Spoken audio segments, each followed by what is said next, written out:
Let's talk about Druid Multiclassing today. Let's go over some of the best practices so that you can get the most out of Druid Multiclassing, and go over some character concepts, some multi-class builds that would be fun for you. Today on Flutes Loot.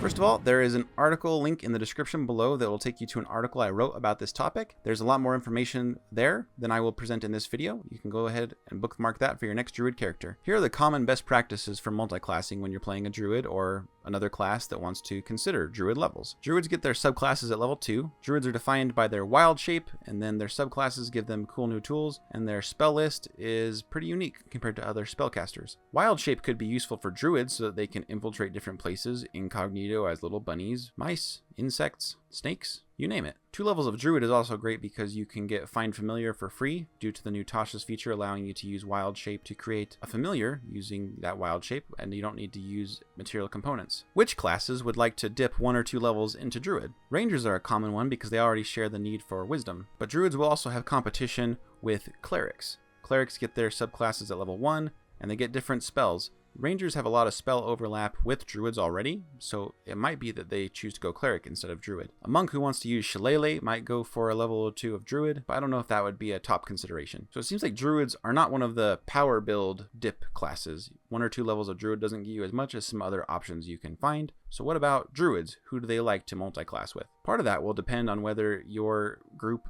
honors the player's handbook description of Druids not wearing metal armor. I've gotten some upset comments from people who don't like that I honor the metal armor thing with Druids, but there's a lot of lore behind that I think is interesting, but I don't mind if people forego it. That's just my style. My wife Opal wrote a whole article about why Druids wear metal armor. It reminded me of in Pokemon when Steel type attacks are super effective against fairies. I thought, oh, that actually has history in the lore of fey creatures and technology and metals and stuff like that. And I thought that was very interesting. But for the sake of going over this, I'll assume that you're okay with wearing metal armor, and you can just fill in the gaps if you are like me and don't want to wear metal armor as a Druid. Cleric is a top pick because just 1 level gets you a subclass. Clerics, Warlocks, and Sorcerers are the big 3 for multiclassing because they get their subclasses at level 1, so you get a lot of value for just 1 level dip. Cleric can get you heavy armor if you go for something like Twilight or Life, because those subclasses have it baked into their subclass feature to get you heavy armor. Unlike if you were multiclassing with Cleric, the multiclassing table doesn't say you get heavy armor, but certain subclasses, level 1, it says you get heavy armor proficiency. If you go Life Cleric, you can soup up your good berries to be especially nutritious and heal more hit points, 4 times as much. 1 level of Barbarian gets you Rage, and if you're a Moon Druid and you want to Wild Shape and Rage, you can become very tanky because you have all the extra hit points you gain from your Wild Shape into a Beast form,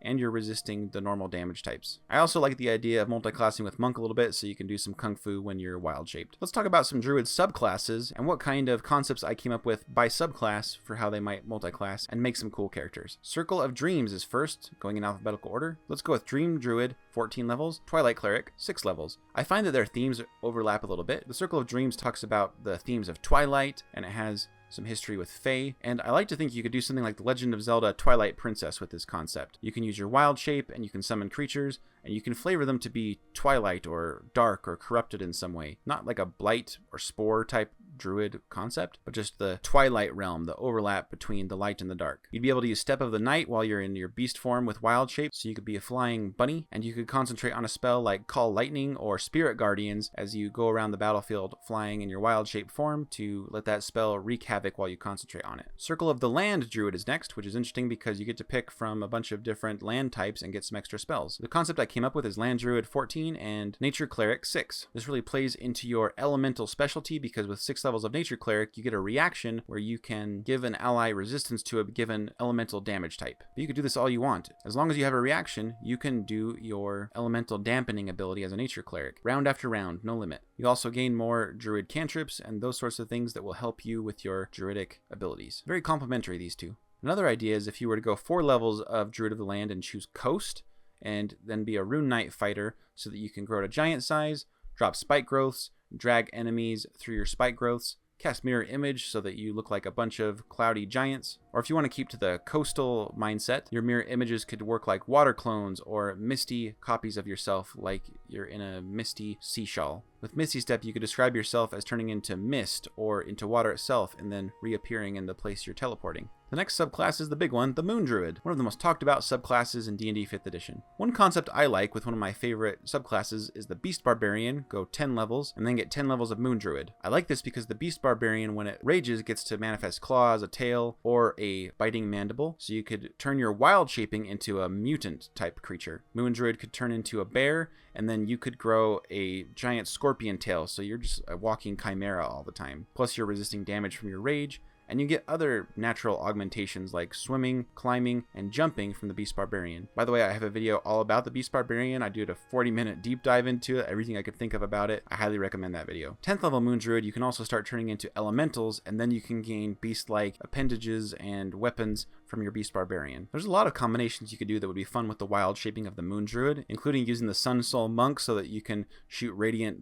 beams of light while you are in wild shape. The Storm Herald would allow you to do lightning and firestorm sorts of things around you with minor effects, so you could transform into an animal that's like a storm incarnation. Or you could just go for the classic Totem Barbarian and resist all damage but psychic while you are in wild shape and become a really tanky character. All you need is 3 levels of Totem Barbarian and then Druid the rest of the way. Though, it is a big hit if you're going to go to level 20 and not get the Druid's infinite wild shapes. The next Druid subclass is Circle of the Shepherd. I tried to explore what it would be like to combine this with another summoning subclass. So Circle of the Shepherd is great at summoning, and so is the Conjuration Wizard. I would pick a small race for this one, and then I would use Minor Conjuration to summon things like saddles and reins that I could use to ride a summoned beast.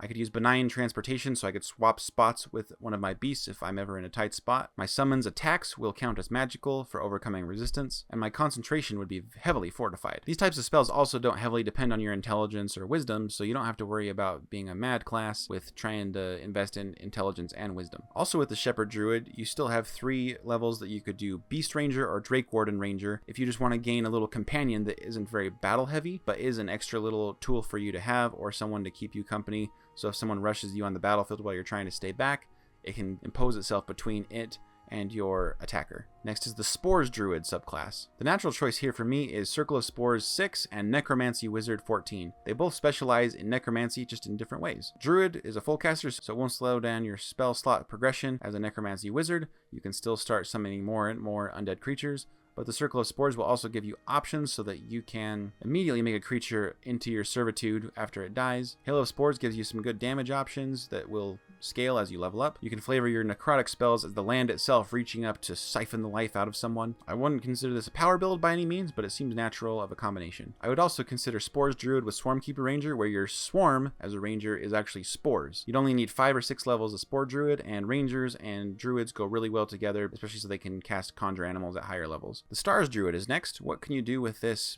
guiding bolt blasting druid type? With the Inquisitive Rogue, 18 levels, Star Druid 2. Maybe your rogue is inquisitive because it reads the stars and the signs in the universe to guide it to the right answers. The Dragon Starry form that the Circle of the Stars provides to you will make it so you have a minimum of 10 when you roll an intelligence or wisdom check. This makes the Inquisitive Rogue's rolls for those investigative type checks much more reliable, even though they don't have reliable talent, the 10th level rogue ability. This is important for an Inquisitive Rogue because it uses insightful fighting and the insight skill during combat. The Stars Druid could also be fun with the Astral Self Monk. Maybe the Astral Self Monk is really manifesting a constellation of stars. Like, it's not the true self that the Astral Self Monk is manifesting. It picks a different constellation every time it manifests new arms and a head, and it's really manifesting the stars and traditions of constellations. The Wildfire Druid is last, and I like the idea of giving a Wildfire Druid a pairing with the Drake Warden Ranger because you can have your Drake, your Fire Spirit, and a familiar, so you have 3 little pets. If you like pets, this is a great combo for you. You could also go Beastmaster instead of Drake Warden if you want, but the Drake Warden is new and it has a lot of elemental stuff to overlap with the Wildfire Druid that I think is a lot of fun. It could also be cool to pair the Wildfire Druid with the Sun Soul Monk so you can punch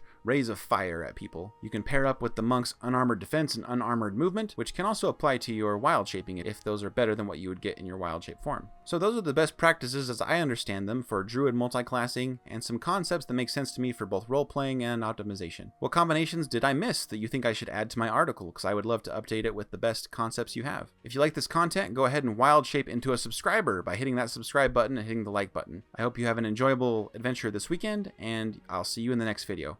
Bye.